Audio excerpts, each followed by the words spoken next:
जय हिंद जय भारत। आपके अपने चैनल में स्वागत है। आज हम मार्केट में यदि हम जाते हैं तो हमारी बाइक, हमारा कोई वाहन चोरी हो जाता है तो सबसे पहले हम क्या करें, कैसे हम इसकी एफआईआर दर्ज करवाएं। महेंद्र जी, आप बताएं हमारे दर्शकों को।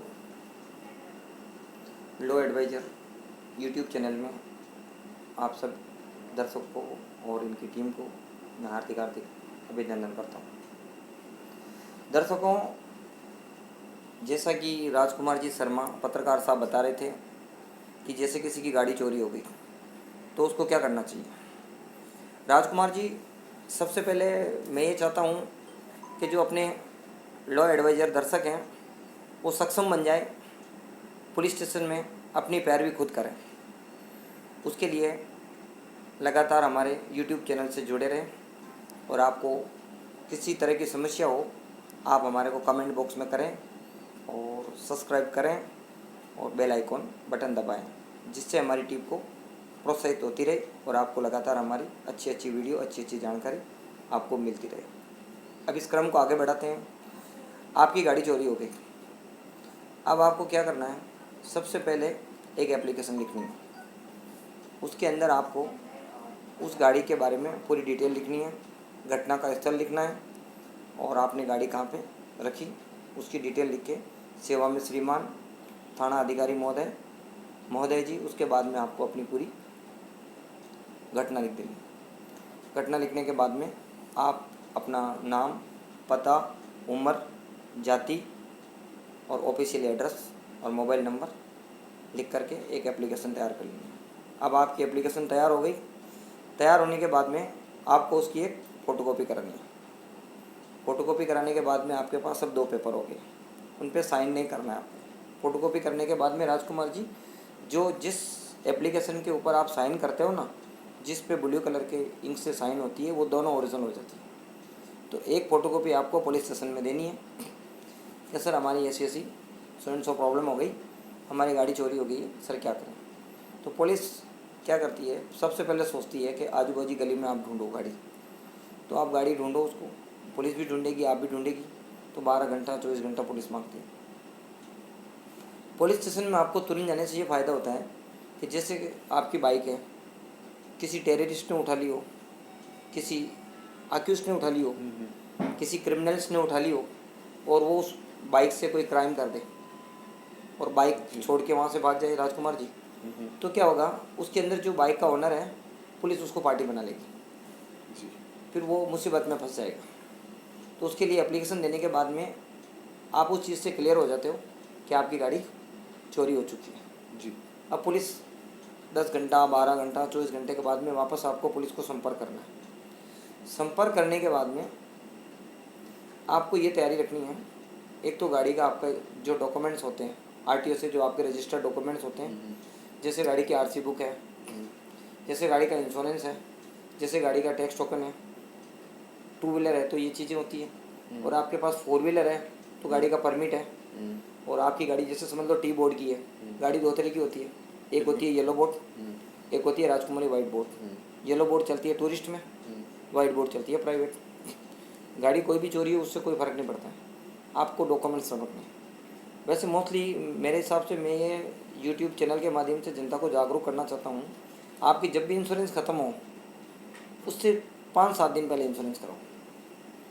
अब इंश्योरेंस आप मोस्टली भूल जाते हो तो अपने कैलेंडर पे नोट करके रखो, या कोई ऐसा एजेंट रखो जो आपको ख़त्म होने के 5 दिन पहले आपको अलर्ट कर दे और आपकी गाड़ी का इंश्योरेंस हो जाए। यदि आपकी गाड़ी का इंश्योरेंस नहीं है तो आपको एफआईआर के अंदर आपको क्लेम लिखने में बहुत मुश्किल हो जाएगी, आपको क्लेम मिलेगा ही नहीं। अच्छा, अब आप इस क्रम को आगे बढ़ाते हैं। जैसे गाड़ी चोरी हो गई, आप पुलिस स्टेशन में गए, अगर आपने कंप्लेंट दे दी, अब 12 घंटा 24 घंटा हो गया, अब आपको वापस जाना पड़ेगा पुलिस स्टेशन में। बोलता है सर क्या हुआ, उन्होंने सर्चिंग करेंगे, उनको आपको गाड़ी नहीं मिली तो आपको आपकी एफआईआर दर्ज हो जाएगी। अब बताइए राजकुमार जी आगे। जैसा कि रात के 10 बजे के करीब वो चोरी हुई थी, हम गए, तुरंत हमने 100 नंबर पे कॉल कर दिया था और थाने में गए तो उन्होंने बोला आसपास देखिए। फिर वापस 11 बजे 11:30 बजे हम गए तो उन्होंने बोला कल सुबह आना। ऐसे होता है। सुबह हम लगभग 11 बजे के करीब गए और हमारी एफआईआर करते करते हमको 3:30 बज गए थे वहाँ पे। मतलब इतना समय लग गया, इतना समय क्यों लगा? कभी कोई अधिकारी ड्यूटी पे नहीं था, कभी चेंज हो गया था, कभी बीट अधिकारी के लिए वेट हो रहा था, तो ऐसा चल रहा था वहाँ पे। जबकि हमारे पास सभी कागजात मौजूद थे, जैसे कि आरसी वगैरह हुई, पोल्यूशन वगैरह हुए, आपका इंश्योरेंस वगैरह हुआ, लेकिन वहाँ आवश्यकता केवल आरसी की थी। जो उसका स्वामी है वाहन का, उसी की आवश्यकता होती है वहाँ पे। लेकिन फिर भी वहाँ पे मैं स्वयं मौजूद था, लेकिन मेरे को बहुत टाइम लगा। राजकुमार जी, ऐसा होता है कि एक एक थाना क्षेत्र होता है। थाना क्षेत्र के अंदर, उस क्षेत्र के अंदर बहुत बड़े बड़े डिपार्टमेंट बांट दिए जाते हैं। जैसे समझ लो, अपन जयपुर के थाने की बात करते हैं। जयपुर थाने के अंदर 4 जोन बने हुए हैं, डीसीपी पूर्व, पश्चिम, उत्तर, दक्षिण। एक एक थाने के अंदर इतने बड़े बड़े लंबे लंबे क्षेत्र दे देते हैं कि थाने के पास पर्याप्त स्टाफ नहीं होता है। पुलिस डिपार्टमेंट में स्टाफ की कमी है। स्टाफ की कमी होने के कारण जनता के ऊपर जो जनता का कार्रवाई होती है, उसमें थोड़ी सी समस्या आ जाती है। वो तो जनता को कोऑपरेट करके चलना ही पड़ेगा आपको, जिस हिसाब से। और वैसे अब आप पुलिस स्टेशन में गए, आपने एप्लीकेशन दे दी और आपकी एप्लीकेशन पुलिस नहीं ले रही है। ले रही है तो बहुत अच्छी बात है, नहीं ले रही है तो आप एसएचओ से संपर्क करो। फिर भी नहीं ले रही है तो एसएचओ के ऊपर असिस्टेंट कमिश्नर ऑफ पुलिस होता है, उनसे संपर्क करो आप। ऑनलाइन उसके नंबर उपलब्ध है, आप नेट के अंदर जाके सर्च कर लो। उसके बाद में आपको एसीपी साहब से भी कोई राहत नहीं मिल रही है तो एसीपी साहब के ऊपर एक एडिशनल एसपी होते हैं, जो थानों के 5-7 थानों के ऊपर होते हैं, उनसे आप संपर्क करो। दुर्भाग्यपूर्ण वहाँ भी आपका काम नहीं हो रहा है तो उनके ऊपर आपके डीसीपी होते हैं, deputy commissioner of police, IPS की पोस्ट होती है, वो डिस्ट्रिक्ट का हेड होते हैं। आप उनसे संपर्क करो। और उनसे संपर्क आपका नहीं बैठ रहा है, कहीं पे भी आप संतुष्ट नहीं हो रहे हो, हर आदमी मीटिंग में, किसी बंदोबस्त में चले गए, तो आप एक काम करो, सीधा का सीधा दोनों एप्लीकेशन रजिस्ट्री पोस्ट से भेज दो। रजिस्टर्ड पोस्ट के अंदर आप एक एसएचओ के नाम से लिखो, एक डीसीपी साहब के नाम से लिखो। दोनों पोस्ट आप रजिस्ट्री कर दी।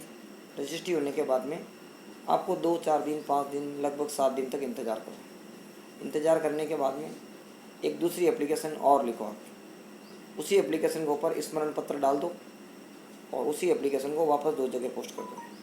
आगे बताइए सर। जैसा कि कई बार मेरे को बताया वहाँ पे कि आपको थाने जाने की जरूरत नहीं है, आप ऑनलाइन भी करा सकते हैं।